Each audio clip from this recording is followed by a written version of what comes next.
Assalamualaikum warahmatullahi wabarakatuh. Apa kabar Ananda Solihah?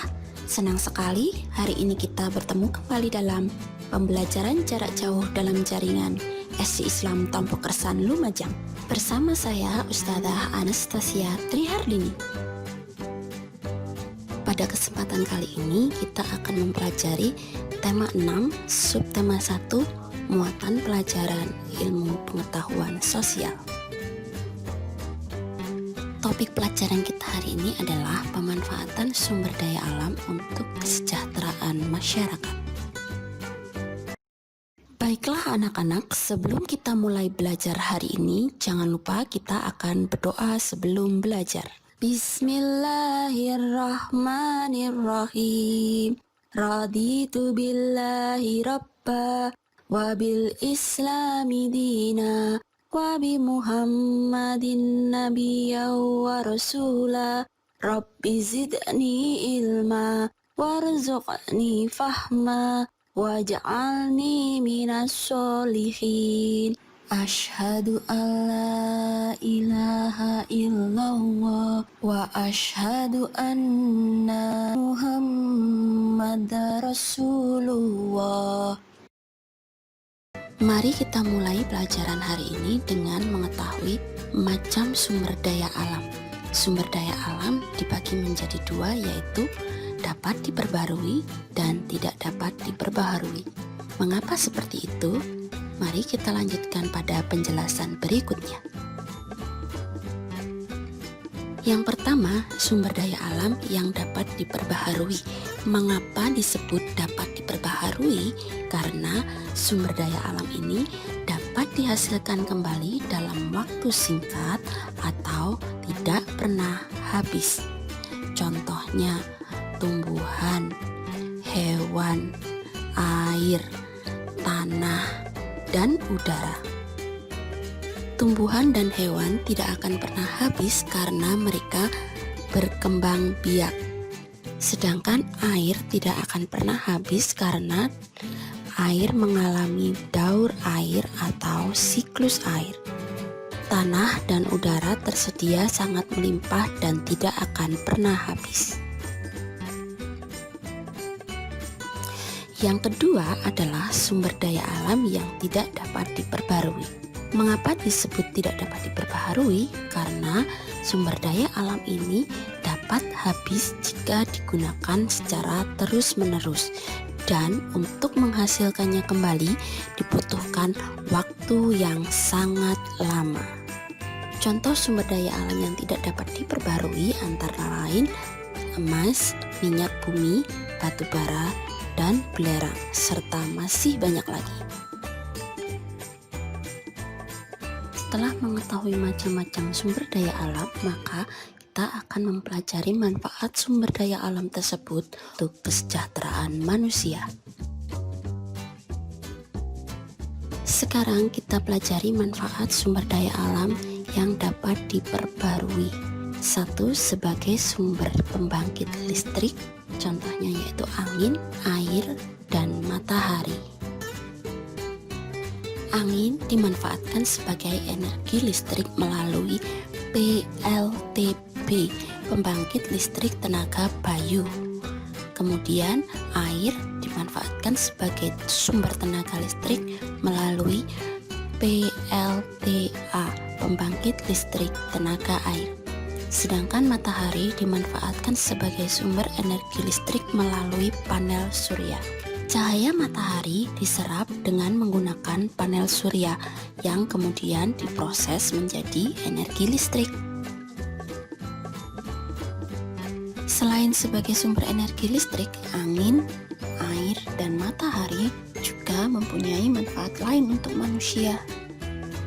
Misalnya, angin 1. Menggerakkan kapal layar. Masih banyak nelayan tradisional yang memanfaatkan energi angin untuk berlayar. Selain tidak berisik, pemanfaatan energi angin juga lebih hemat biaya, bahkan bisa mencegah dari pencemaran udara.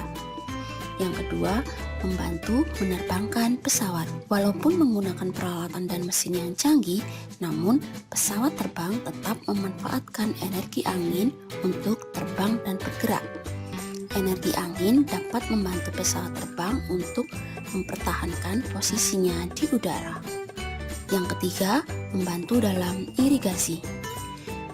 Di beberapa negara seperti Belanda, penggunaan kincir angin masih dimanfaatkan, di mana kincir angin akan memanfaatkan energi angin untuk mendistribusikan air menuju saluran-saluran irigasi.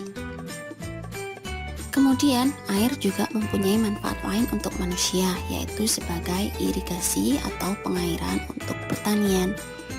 Selain itu juga untuk memenuhi kebutuhan air bersih rumah tangga seperti untuk memasak, mencuci, air minum, dan yang lainnya.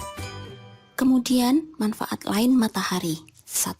Untuk mengeringkan berbagai benda seperti mengeringkan ikan asin dalam proses pembuatan ikan asin, mengeringkan pakaian, mengeringkan garam pada proses pembuatan garam.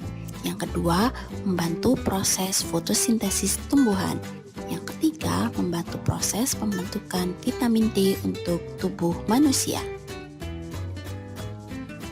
Sumber daya alam selanjutnya adalah hewan dan tumbuhan. Hewan dan tumbuhan dapat dimanfaatkan sebagai sumber bahan makanan. Contohnya daging, telur, buah-buahan, dan sayur-mayur. Selain sebagai sumber bahan makanan, tumbuhan juga bisa dipakai sebagai bahan baku berbagai olahan makanan. Contohnya, singkong dan ubi jalar bisa diolah menjadi keripik dan aneka makanan tradisional. Sedangkan jagung bisa diolah menjadi bubur jagung atau makanan yang pasti kalian suka, yaitu jasuke, jagung, susu, keju. Selanjutnya, tumbuhan juga bisa menjadi bahan baku obat herbal. Contohnya, jahe, kencur, kunyit yang dapat diolah menjadi jamu-jamuan.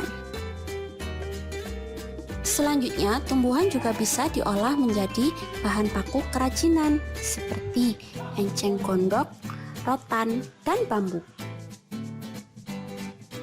Sumber daya alam selanjutnya adalah hewan. Hewan banyak berfungsi membantu kehidupan manusia.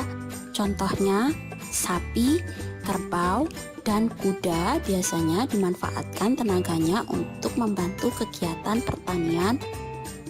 Selain itu, sapi dan kerbau juga dapat dimanfaatkan kulitnya untuk bahan kerajinan.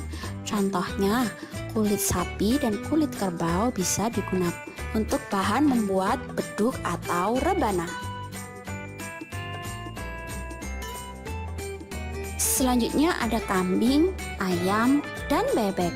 Hewan-hewan tersebut bisa diambil telur, daging, dan bulunya. Sedangkan untuk kambing diambil daging, susu, dan bulunya. Telur, susu, dan daging hewan tersebut merupakan sumber protein yang dibutuhkan oleh manusia. Sedangkan bulu-bulu dari hewan tersebut bisa juga dimanfaatkan sebagai bahan kerajinan.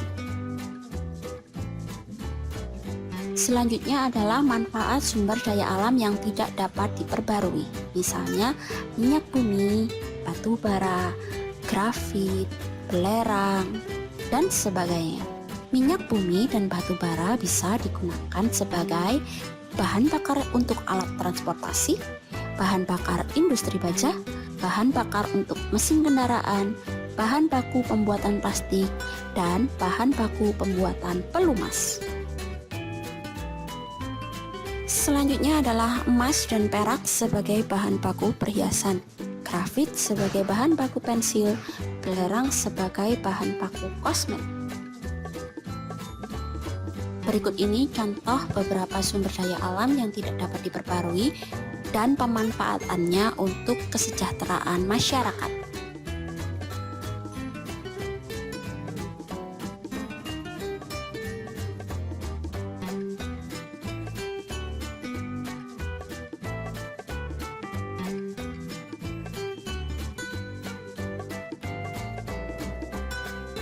Terima kasih telah belajar bersama Ustazah hari ini. Semoga kita bisa bertemu pada lain kesempatan. Wassalamualaikum warahmatullahi wabarakatuh.